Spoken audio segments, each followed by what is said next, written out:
Hello, everyone. Ciao, ciao. We have another outstanding webinar today. My name is Peggy West. I'm the organizer. And today's webinar is focusing on planning for your future and investing in your family for your final wishes. You're going to hear from one of the best in South Florida, Dalia Anise, Esquire. She's an attorney who brings you experience and up-to-date law practice.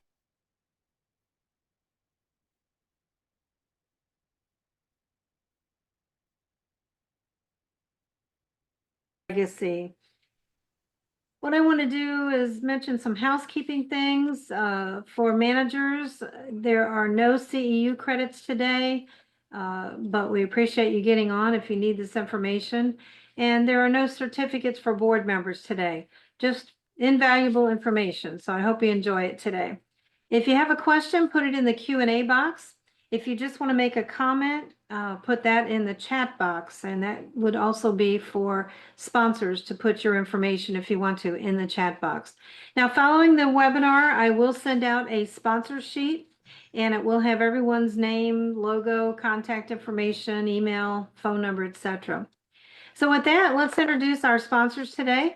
I want to first introduce Vinteum Software. We have Katie Bass on today. Katie is the National Account Manager.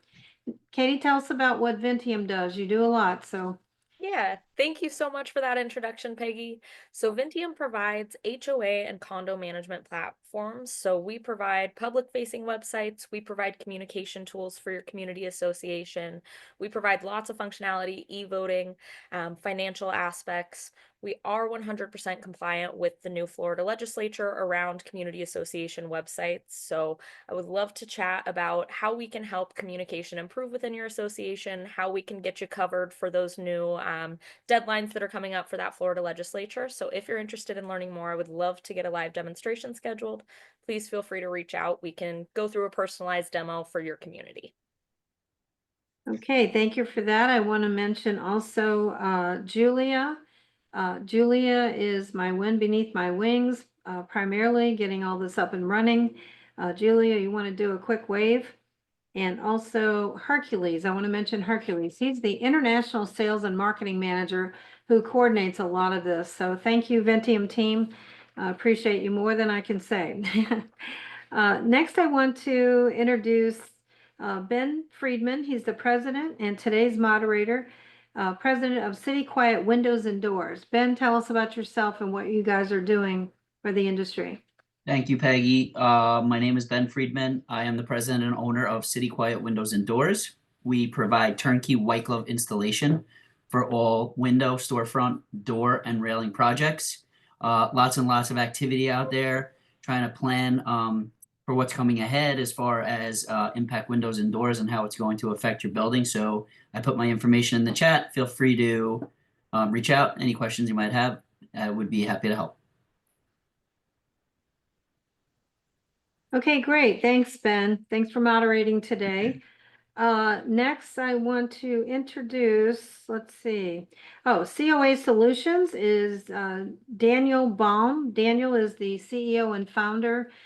He had an appointment today. He could not be on, but he is saving people lots of money by doing a lot of legwork and really researching policies and so on for the insurance solutions y'all need, trying to keep your rates down. So if you would like to take a bid, he's open to helping you. Next, I want to introduce Jamie Gelfand from First Citizens Bank. Is Jamie on? Let's see. Okay, let's come back to her. She might get on here by the end. Next, I want to introduce PD Concrete. Daniel Pena is the president. I don't know if he has anyone on yet. I don't see. They're probably on jobs, busy as like everybody else. But Daniel is based out of West Palm Beach, Florida, and they're doing lots of work in the industry for concrete restoration. If you need a second bid or third bid, reach out to them. They will be on the sponsor sheet.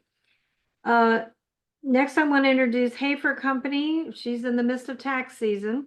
And Nicole Johnson is the partner and the operations manager. And they have 4 offices around the state. Mark Landez, I want to mention him. He is the audit principal right now. And between the two of them, they got their hands full along with all the other accountants on their team. So reach out to them if you're working on your accounting right now on your taxes. Next, I want to introduce Brooke Cavender. Brooke, she's with Southwest Elevator out of Fort Lauderdale, Florida. And I believe they do go all over the state. Brooke, tell us about yourself and what you guys are doing. Thanks, Peggy. Yeah, my name's Brooke Cavender. I'm with Southwest Elevator. We're a family-owned and operated elevator company. We're a union company. I'm fourth generation, so we've been around quite some time. Like Peggy said, all over South Florida, Orlando, and Naples, and we do full service maintenance, modernization, or repairs. So anything you would need, my info is in the chat as well, and I'd love to help you out. Okay, awesome. Okay, so there's another option for elevators. She will be on the sponsor sheet as well. And thank you for that, Brooke. Next, I want to introduce Shelley Rovner. She's the area sales manager for Munyon Painting. Is Shelley on? Shelly couldn't make it right now. I believe she had a board meeting come up. So she has sent me on her behalf. Okay. My name is Ashley Leonardo. I'm with Munyon Painting. For those of you Okay. who don't know us, we're Florida's top choice painting contractor. We handle all apartment, condo, HOA, residential, exterior or interior painting needs. We've been in business for over 74 years, since 1951. We cover the whole state. So West Palm, Orlando, Clearwater, St. Pete, Panama City, you name it, we'll be there. And we also have a client care center implemented into our business so that you guys can see live updates on your property while we're out there working. So if you have any painting needs, I'll put my info in the chat as well with everyone else. And yeah, I look forward to the presentation. Thanks, guys. Yeah. All right, next I'd like to introduce Bob Aleka. He's the Vice President of Community Associations for Faster IO. This is a great product. Bob, tell us about yourself and what you guys Well, good afternoon, doing. Peggy. Good afternoon, all. Bob Aleka here with Faster IO. We provide streaming TV. The difference is that our streaming TV you can take anywhere, wherever you go, even out of the country. Get all your programming, including your locals. So that's something that a lot of the providers, when you leave their network, you can't get their channels, or you get a limited amount of channels. With us, you can get the full gamut wherever you go all year long. The other thing that we do that's different from everybody is our parent company is a data center. So the fiber optic systems that we put in your building is coming back to the data center, and you're getting true engineers and true people actually managing your system. So you'll be able to get, and it never goes down. We put battery backup on site, as well as you got generators back at the data center. So if you're if you're in 2 years or less of your contract, give me a call, and we'd love to come out, and no job is too small for us. That's a good thing. Thank you, Bob. That's great. Next, I want to make honorable mention of his partner together. The Vice President of Marketing is Michael Zirin. He's very involved, and him and Bob are a great team. So they'll take care of you around the state. Next, I want to introduce Moshe Aronoff. He's a partner and a financial. What you're doing. All right. Well, thank you. Thank you very much. Moshe Aronoff at the Greener Path for Retirement Planning, where we always say to everyone that life is better with financial freedom. A little bit about myself, 30 years in the business. And we have offices in New York, Boca Raton, and Fort Lauderdale, where we have clients all throughout Florida. I myself am a former board member, so I do know the ins and outs of what you have to go through. We understand that earning a quality interest on your assets that you have in your savings account is a little bit hard. So we offer anywhere from 6 to 10% income on your saving account. Please give us a call to let us know if we can help you out. And with today's topic, I also would like to say that we do specialize in helping any kind of beneficiary investments, any kind of estate planning, utilizing the amazing Dalia. Big fan of hers. and we can help you with anything to do with estate planning. Thank you so much. Thought about that side of it, doing investment on this product. Okay, well, lastly, I'm just going to mention I opened a new website to help property managers and board members find new vendors, and I'm hoping that all the vendors that are on today and plus many more will get on. I've called it Florida Condo Vendors for You, and I tried to make it affordable for the sponsors or the vendors. It's no charge to any of you that are listening as guests today to go on and find out if you can find new vendors or just get information. So thank you for joining us today. I want to thank the sponsors. And with this, I'm going to turn it over to Ben Friedman, and he's going to introduce our speaker today, Dalia Anise. Awesome. Thank you, Peggy. And to our other vendor sponsors, thank you all for being here today to support Dalia. So I have the pleasure today to introduce and moderate for Miss Dalia Anise, Esquire, who is based out of Boca Raton, Florida.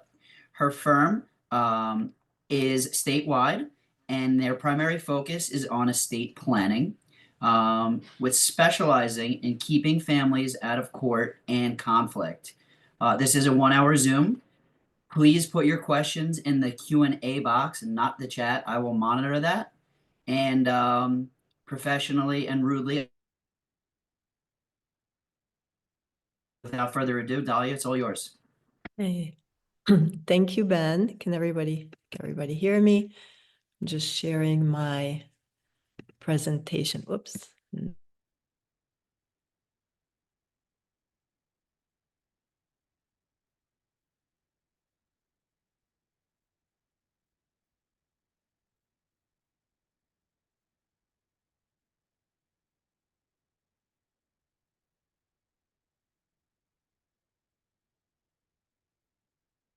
To give you some background information about me and about my credentials, how I got here.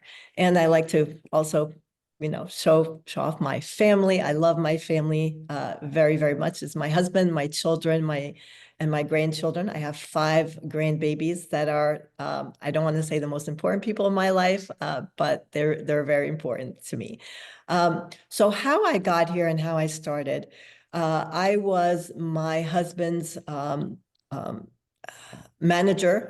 He's an attorney, and I managed his law firm for many, many years. And when my daughter started, she was about to go to college, I decided that I want to go back to school and get my law degree. I went to Nova, and I became an attorney, graduated from Shepherd Broad Law School, which is part of Nova in Fort Lauderdale. And I got my license to practice law in 2010. In law school, I interned for an estate planning attorney, and I loved it. I would have, I wanted to go into that field, but it just made sense that after graduating, I would join my husband. He's a personal injury attorney. He had a thriving business, and it just made sense to join a family business. And anytime anybody needed estate planning, I would step in, I would do it, and I loved it. So what got me to step down from this and join and actually start my own estate planning attorney? It's because of my aunt. She's a brilliant woman who in 1969 worked for IBM as a computer analyst and a computer programmer. She was a professor at Stanford. She was a professor at NYU, and she had retired in Florida. Brilliant woman, very smart, created an estate plan and named me and my dad, her brother, to be trustees, to be agents for her in case she cannot handle her assets or become incapacitated. In 2018, she had a stroke and she did become incapacitated. She was paralyzed. She could not eat. She was on a feeding tube. And it was such a difficult time for my family. But it was such an eye-opener, because I will be very frank with you, and I'm confessing, my husband and I did not have our own estate plan done. And I realized the importance of a good estate plan.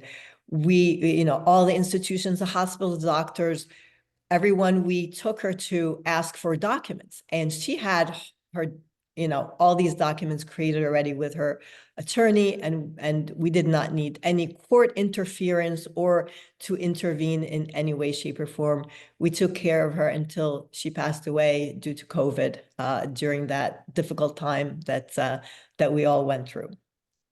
So next, I want to talk about the different documents that we need. Okay, we all hear about estate planning. We hear about wills. We hear about trusts. We hear about incapacity planning, durable power of attorney. What is all this about? So let's talk a little bit about these documents. A will. A will is a document that does not take effect until you pass away. Okay. And many people confuse this. They think it has to do with incapacity planning. If you become incapacitated, the will does nothing for you until you're passing. And what a will does is that you just express your wishes. Upon my passing, this is how I want my assets to pass to this person. I want to give it to my spouse. I want to give this percentage to a brother, to whoever you want to name in your plan. This would go in a will. What people don't realize is because you have a will, if you only have a will, your estate is going to go through probate. I'm going to explain to you in a little bit further in the presentation what probate is exactly and how it works and how much time it takes and the cost and so forth. So we'll get into that later. So this is a will. It just tells the court how you want your assets to pass after you pass away. And then next is your trust. I'm not going to go into the trust so much right now, but I will a little bit later on in the presentation. A trust is just a vehicle that allows you to pass your assets in a way that's completely private. Okay. Whereas a will gets probated and it goes into, you have to give the original will to the court, and the will is actually public record. If you Google Jacqueline Onassis's will online, you will read her will in all the details, who she gave what to, and it's really a public record. Whereas versus a trust is a private document where upon someone passes, his trustee will get everybody together. It's like the reading of the will, and things pass down very privately and nobody has to know. The only way that a trust has to go through court if somebody contests it. Someone comes and says, oh, this is not a valid trust or something like that, then it has to go through the court system. But if there's no one contesting anything, it's really a private document and no one has to know who's getting what. Next, we're going to talk about healthcare directives. Okay. Healthcare directives are a very, very important part of estate planning. There are 4 different documents in healthcare directives, and these give rights to, if you cannot make healthcare decisions for yourself, then these individuals that you named will step in and make these decisions for you. So what are they made of? What are the 4 documents? Number 1 is the living will. Please don't confuse the will with the living will. Unfortunately, they have the same name, but they're completely different documents. The living will is a document that says, it tells institutions or doctors or hospitals what your final wishes are. So I don't want to be left on life support if I am in an end of stage condition, or if I am in a vegetative state. Don't just stick a feeding tube in me and just keep me just prolonging my life just for the sake of prolonging my life. So these are final wishes. The next one is the HIPAA document. The HIPAA document allows those you name in the document to get your medical records and verbal information about your health. So this is also a very, very important document. The third document is your healthcare surrogate. So if you are having surgery and a medical decision needs to be made, and they can't bring you out of the surgery, so and certain decisions need to be made, who is second in command to make those decisions for you? So it's a very important document. The fourth document that I believe is really, really important, especially when there's a blended family, is the pre-need guardianship document. And this document says you're actually naming individuals should someone file guardianship for you. So if you don't have, let's go back. I want to explain this a little bit more because it's such an important document. If you don't name a healthcare surrogate for you and you become incapacitated, your loved ones have to go to court and get guardianship over you. This is a very intrusive process because the judge has to, your loved ones, first of all, it's very expensive, more than $10,000 to go through that process. Second, it's very intrusive because whoever gets guardianship over you every single year, they have to submit to the court everything they paid on your behalf. And the court can say, why are you buying these things for them? This is a judge who has no idea who you are, what your what you like, what you don't like, is intervening and telling your loved ones how to care for you. So when it comes to a blended family, you may have, let me just give an example.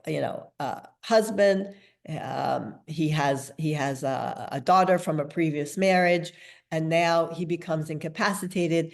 He named his wife to be his healthcare surrogate.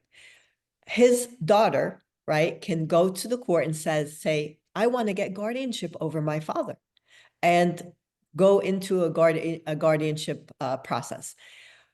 But this is a preemptive strike. So if her father wanted his wife to be his guardian, this is a special type of document that says that if someone commences, if a guardianship case is filed in court, these are the specific people that I want to be guardians over me.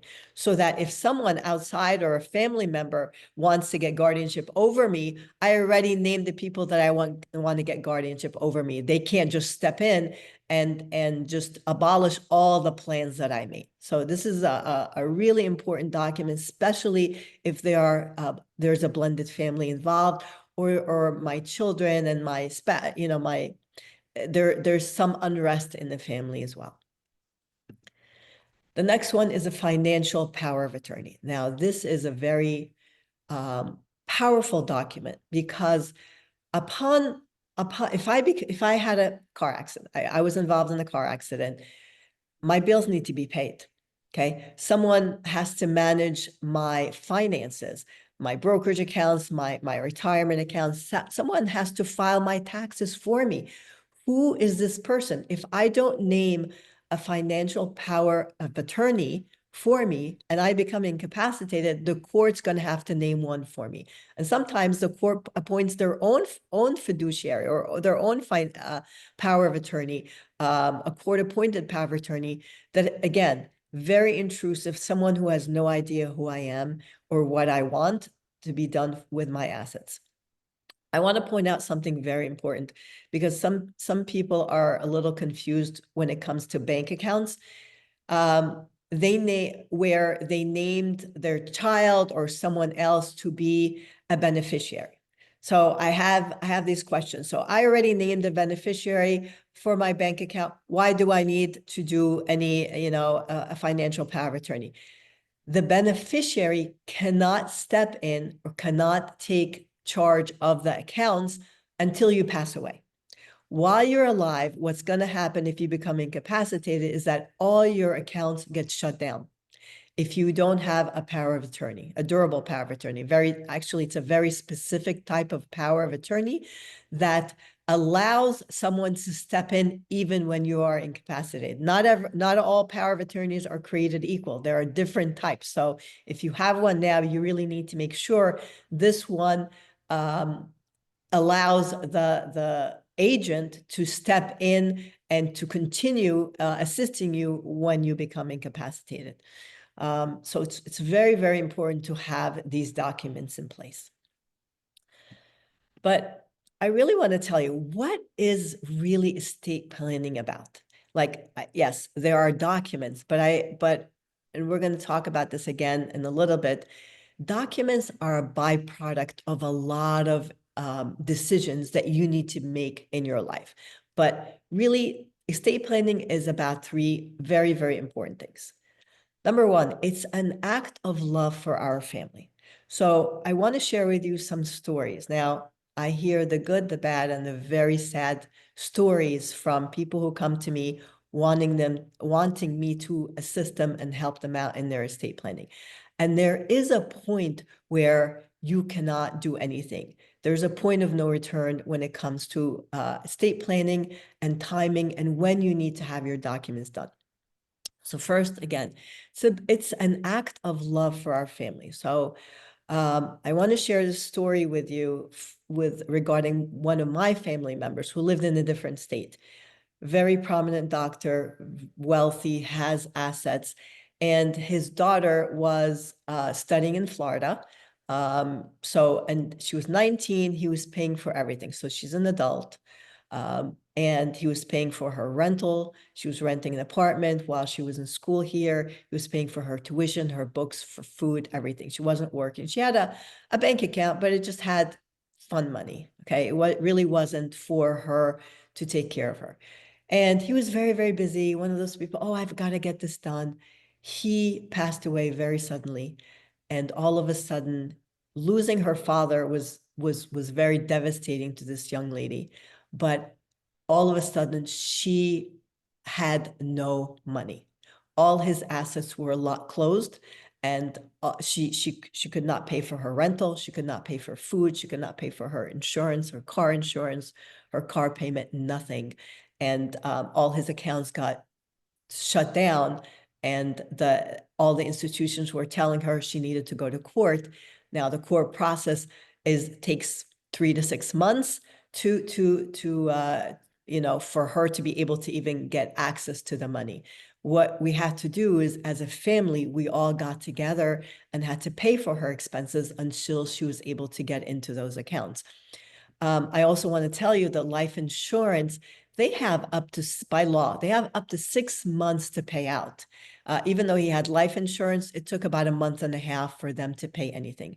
And I will tell you, they don't like to pay right away. They have, from my own experience, my father passed away recently, and I'm also dealing with life insurance issues.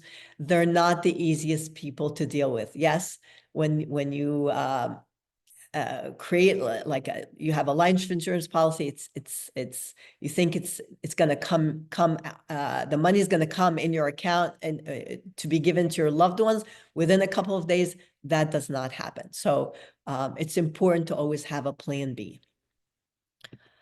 The next thing is about self-care. So I got a call to my office very recently from this gentleman regarding his sister. He was telling me that his sister was living with her partner for more than 20 years.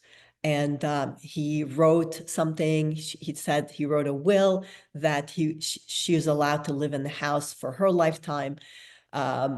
Apparently, he wrote something on a paper. It wasn't a will. It was not notarized. It was not witnessed. It wasn't not according to the rules or the law for Florida will to be valid. And all of a sudden, his children are telling her she needs to leave and they're going to sell the property. And all of a sudden, she finds herself, she's retired. She has very minimum assets, and she's finding herself on the street. She's got, this was her brother talking to me about this, and she's going to have to go and live with him. It was a very sad situation, and unfortunately happens more often to women than men.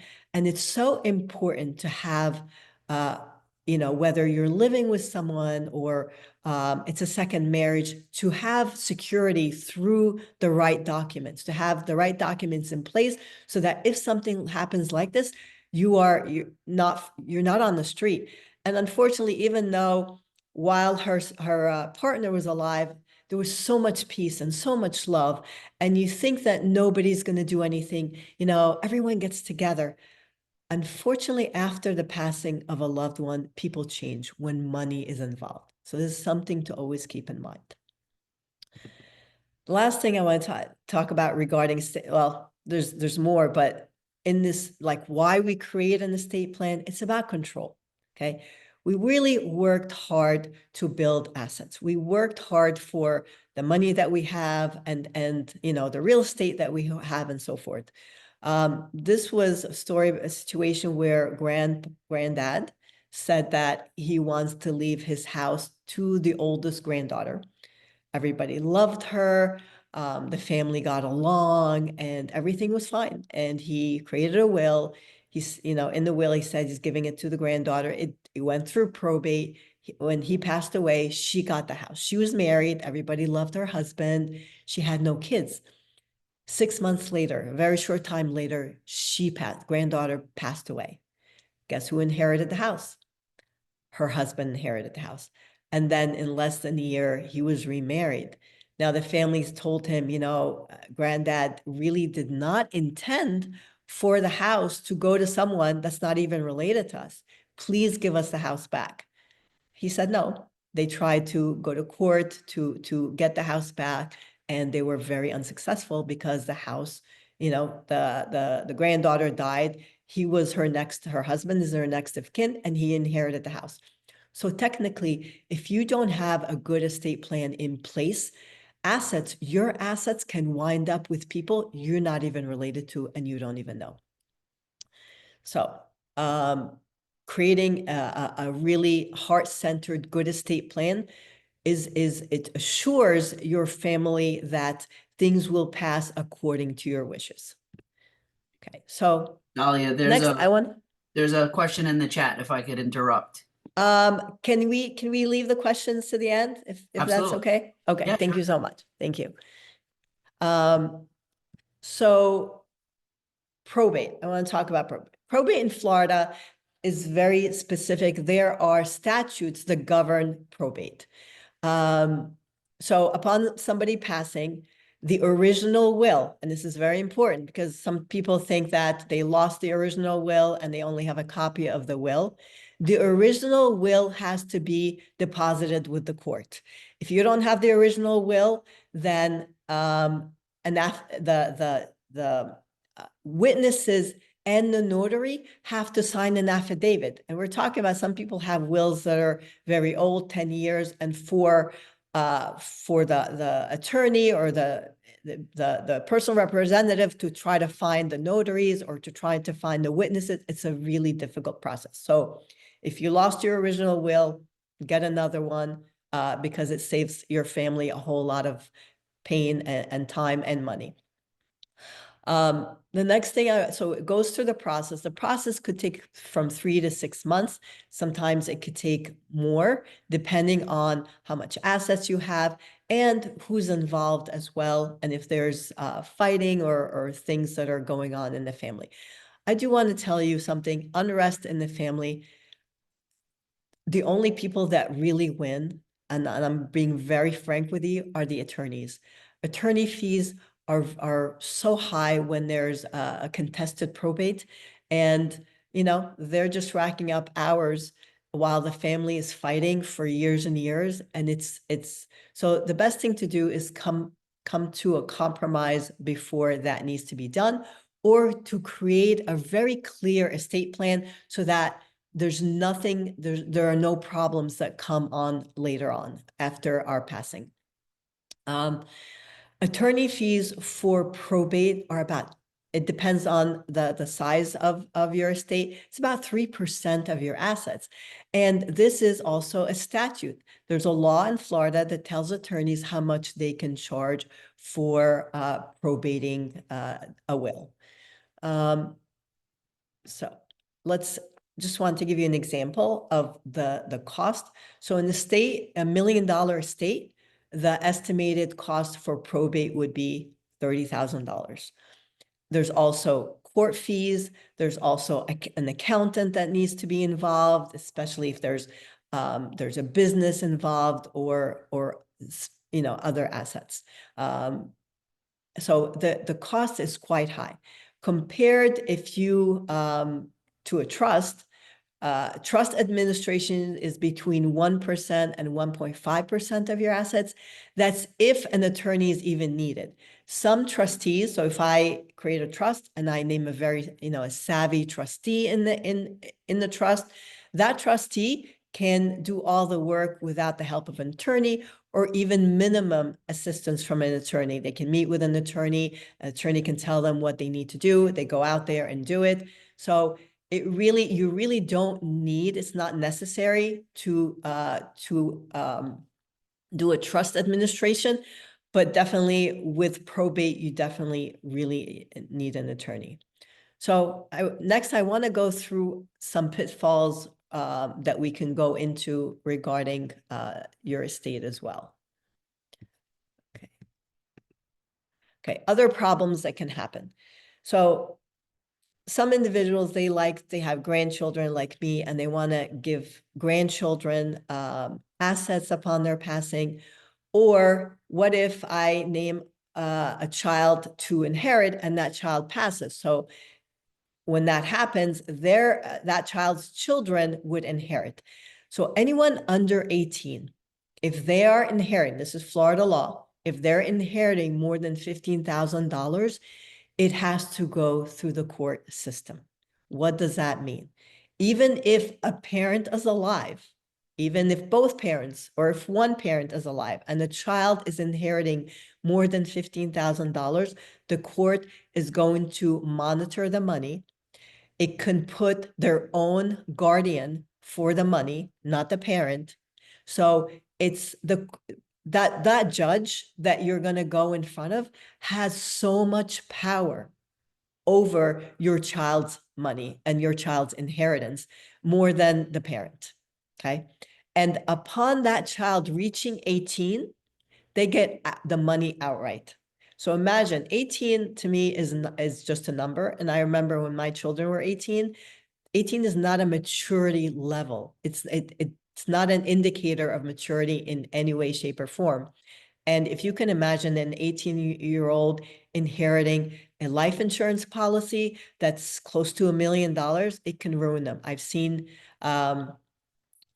college students who've, he inherited $30,000 and he thought that was an amazing amount of money. He dropped out of college, partied, had a lot of friends at the time, and then depleted all the money and found himself, what is he going to do with his life? He had to go back to school. He lost about 3 years of his life because of that.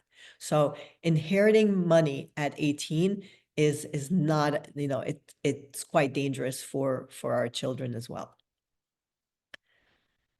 Another thing I want to discuss is the Florida Department of Unclaimed Property. This is an account that has cash, okay? It belongs to the Florida state of other people's money. So how could my assets end up with the state of Florida? It's in this manner. Just imagine this scenario with me. I have a bank account, got, let's say, $100,000 that my family doesn't know about. And I pass away. They're not going to know, how it has no beneficiaries, has nothing. This is just a bank account in my name. What happens is if there's no movement on the bank account for maybe 2-3 years, the bank is going to realize, oh, what's going on? Let's go look at the last known address of this person and send them letters. They'll send a few letters here and there. And if there's no response, they're going to give that money to the state. So right now, the Florida state has $2.9 billion of other people's money. And people don't even know that there's money in there. And let me tell you, it is hard, especially if there's a large amount of money in there, to take it out. There was in the Sun Sentinel, they had an article about how difficult it is and all the hoops you have to jump through to get your money out of the Florida Department of Unclaimed Funds, because they actually use that money for education. That money is not just sitting there, they're actually using it, and they'd rather not give it to people. All right. So I want to talk to you about trusts. There are really two ways of avoiding probate. One of them is putting beneficiary designations first. So if I have a bank account and I put my son as a beneficiary, what would happen upon my passing? He would get my death certificate, go to the bank, and they would give him the money. But please be aware that not all banks allow beneficiary designation. An example, Citibank on checking accounts, you're not allowed to put a beneficiary designation. So an account like that is going to go through probate automatically. Another thing with beneficiary designation, some banks don't allow a contingent beneficiary designation. For example, another bank, like, my mom has a bank account. She puts me as her beneficiary. And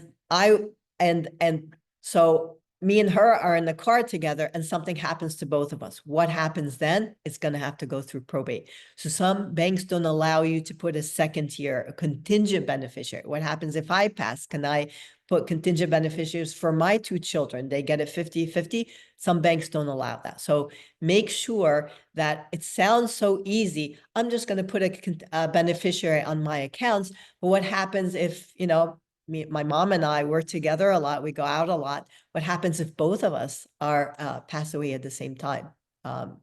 So one of the best ways to avoid probate is a fully funded living trust. I'm going to explain what a fully funded living trust is, because that is such an important part of creating your trust. I want to liken this to, I have a picture of a shopping cart here. I want to give this example. So you walk into the supermarket, right? And you decide, I'm just going to carry everything in my hands. I don't have a lot. I don't want to buy a lot of things. I'm going to get eggs. I'm going to get bread. I just want, a jar of, tomato sauce, just, some pasta. And I'm holding all these things in my arms. And you're walking and all of a sudden you slip and fall. And all your stuff go up in the air and they come crashing. The eggs and the glass bottles and the pasta sauce, everything is all on the ground. Okay. Now now we have a big mess on the floor. Compare this to someone going to get a couple of things, but they say, I'm going to take a shopping cart. And they put the same exact things, the eggs, the pasta sauce, the bread, and all these things inside the shopping cart. And they're walking and they also slip and fall. What happens to everything in that shopping cart? It contains it. Everything is preserved where someone else can come, and even though he can't anymore because he's on the floor, in pain, someone else can push that shopping cart for them. This is similar to a trust. Trust works when I'm incapacitated, and it also works after passing away. I love trust because you can be very creative with them, and you can create things. I want to give certain things to my grandchildren, but I don't want to give it outright to them. I want to create ages and stages. When they're 25, they can get this percentage. When they're 30, they can get this. When it's such a wonderful vehicle to be very creative and give your assets. And I do call this heart-centered estate planning. Okay. And we'll discuss a little bit more again about heart-centered estate planning, where you can protect the ones you love and give them money that does not somehow hurt them. Because by the third generation, statistics are telling us that 90% of inheritance is gone. Okay, 60% by the first generation. That's very, very sad. Because if I say I want to leave all my stuff, my money outright to someone, okay, and that to my children, and my child gets in a lawsuit or for something, that money is not safe. But with trusts, we can do creative planning to safeguard the inheritance for the next generation and the next generation as well. So what is a fully funded trust? I have individuals that come to my office and they say, this is something that I also do. Can you please review a trust for us? And I say, okay, let me review a trust. My first question is, did you fund your trust?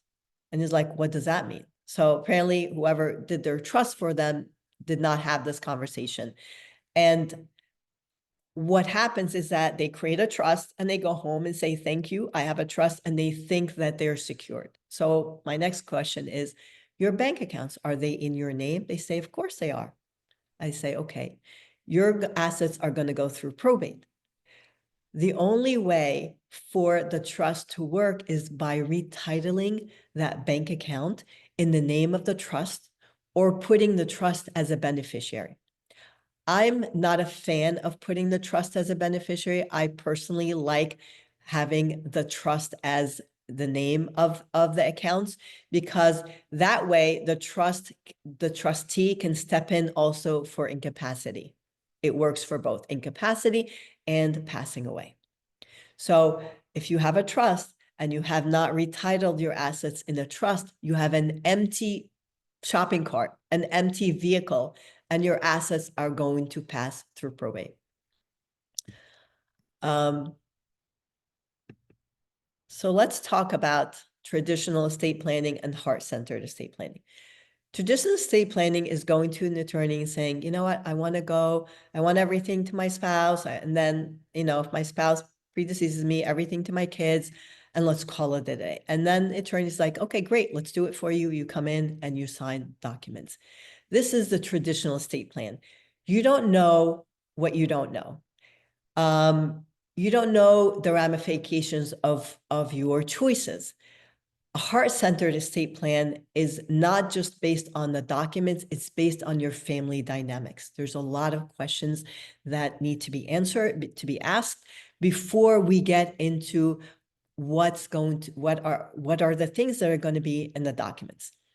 It's also about one and done. So many times I hear about individuals, oh, I did my estate plan 20 years ago, I'm fine, 10 years ago, 5 years ago.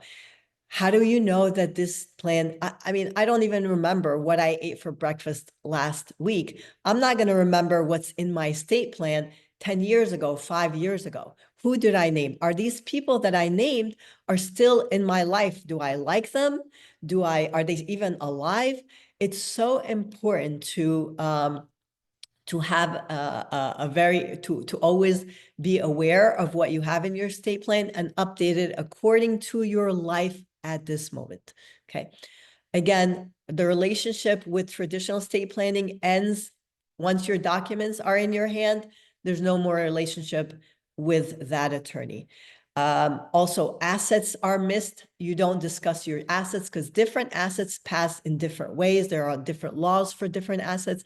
You don't discuss the type of assets that you have. You just have all these documents that may or may not work for you when you need them. Okay. Compared to a heart-centered estate plan. Heart-centered estate plan, there's always a relationship with your attorney. Every 3 years, I get on the anniversary of my 3-year anniversary for my clients. They come to my office and we have a conversation and we look at their estate plan. We go over the documents to see if the people they named are still in their life. They still like them. They still trust them.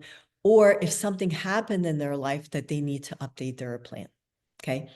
With a heart-centered estate plan, also, I create a ledger of all the assets, because if something happens to me, right, my family needs to know where my assets are so that they can manage them and be able to have access to them as well. Okay. Empowering you, okay, to be able to make the right decisions for your family as well. So the first step in estate planning is not a consultation. This is, I want to go into about my process and how I do things so you also understand what a heart-centered estate plan is. Number one, it starts with a life and legacy planning session. What is a life and legacy planning session?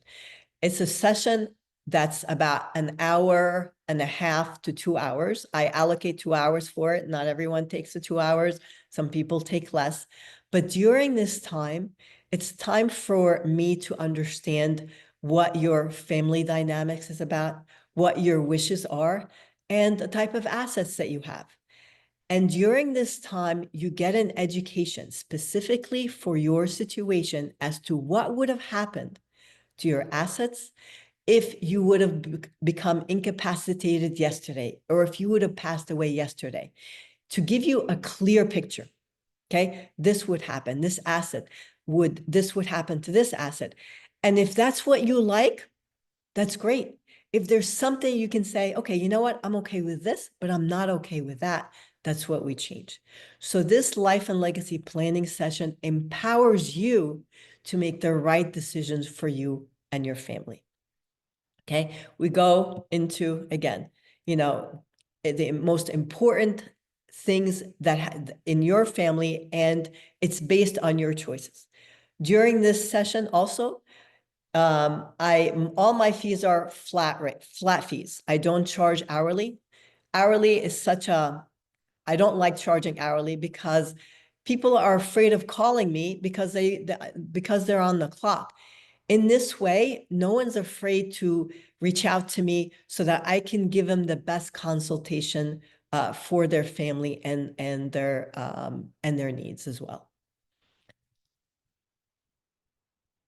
And once you go through my process during this life and legacy planning session, you are going to choose the best investment for you. And I call it an investment because it is truly an investment. Think of estate planning like a life insurance or hurricane insurance for your home. It's very similar to that. If you don't have it and a hurricane hits your home, it's going to be a very big problem.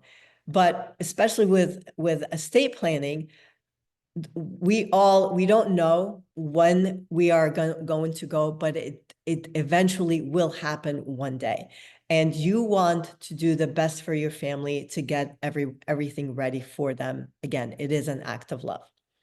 So there's a couple of gifts that I want to give you for attending this webinar, because you know, okay, you're coming out of this webinar knowing more than most people out there. Okay, so because you came here, you committed to this, to getting educated, I am giving these two gifts to you as an attendance gift. Number one, my life and legacy planning session, which is a $750 value. I will give that to you at no charge. If you book this, if you book it with me, and also if you book it today, you get an extra $250 off of whatever plan that you choose. Colleen, can you put the link in the chat, please, for this, for them to book? It's easy to book, and Colleen's going to put the link. If you are not in South Florida and want to do this via Zoom, because I do practice all over Florida, please book it, and then in the notes, write, I would like the Zoom link. I won't be able to do this in person. If you are in South Florida, please, I would love to see you at my office and we can do this in person. Also, this is the QR code. You can use that as well to book this session. Okay. I am ready for questions now. Awesome. That was very enlightening. You know, when you think you know everything, you slowly realize that you don't. So thank you for at least enlightening myself, and I'm sure everybody else that's on here. I have one question here from an attendee, and it came real early on, which is, if a son or daughter is in, let me back up. If a son or daughter is a joint person in the bank account of the parents and something happens to the parent, still a durable financial power of attorney will be needed? Question. Okay, I love that question. Thank you for asking that question. Here's what I don't like about putting a son or a child or anybody on your bank account. So I'll tell you this, story, very sad situation where daughter called me and she said that many years ago, she got the advice, put your name on your father's bank accounts and his rental property. And she's like, I want you to take me off. I want a new deed, take my name off of his rental property. And I said, okay, why? And she said, we have minimum car insurance. My husband had an accident. He killed somebody. And now they're going after all my dad's assets, the bank account that I'm joint on, his rental property. Unfortunately, I said, I can't do that. That's considered fraud. I would get in trouble. You would get in trouble. And the judge, the court is going to unravel everything we're doing anyway. So there is, I was unable to help her. And she's like, she felt very sad because now her dad's assets are involved in this lawsuit. So I don't recommend anyone putting another person, unless it's a spouse, okay, on their assets, on their bank accounts, or on their home. Yes, you don't need a power of attorney if you have someone joint on it. That joint person also, a problem that can happen is this. If I have two children, right, and I put one on the account, upon my passing, that one child is going to get all the money. Now, I know everyone's like, oh, my children love each other and they're going to share. They may not. Okay. So these are the two problems with putting someone else on a bank account to be a joint owner. It's like, it's a joint ownership to the bank accounts. No, the answer is no, you don't need one, but again, it's very dangerous. I do prefer the power of attorney. Okay, thank you. So just a couple of comments, you know, in the webinar chat box, everyone was very appreciative. Super happy that you gave this class. Will the copy of the recording be shared? Yes, upon me receiving it, just give me a couple of days. Once I receive it, I will email it to those who attended and those who registered. I will send an email with it once I receive it. Awesome. Well, let's see. Oh, one just came in from the same question, same individual from earlier. In case that elderly parents are incapable of making decisions for themselves, a fully funded living trust can be created for them. Question. If they are already incapacitated and they don't know what they're signing, no, it is too late. But if they can do something, once if they have capacity to sign and they create a trust and they become incapacitated, the successor trustee can take over and there's no issues. But if, unfortunately, again, there's a point of no return once somebody becomes incapacitated. Thank you. Peggy, that's all I got on my end. Okay. Like Ben said, that's awesome information, Dalia, and valuable because I probably, like others, thought you have a will, that's it, you're done, and you're set up. So I'm learning every time you speak. So thank you for that. Ben, thank My you so pleasure. much. And I want to thank the sponsors also. I want to announce a few of the upcoming webinars. Dalia kicked it off today, April 1st. We had a great presentation and now we're going to go into next week on Wednesday. I have a great class for property managers. I always encourage the board members to listen in because you need to know what the property managers need to know in case they're out a day or two.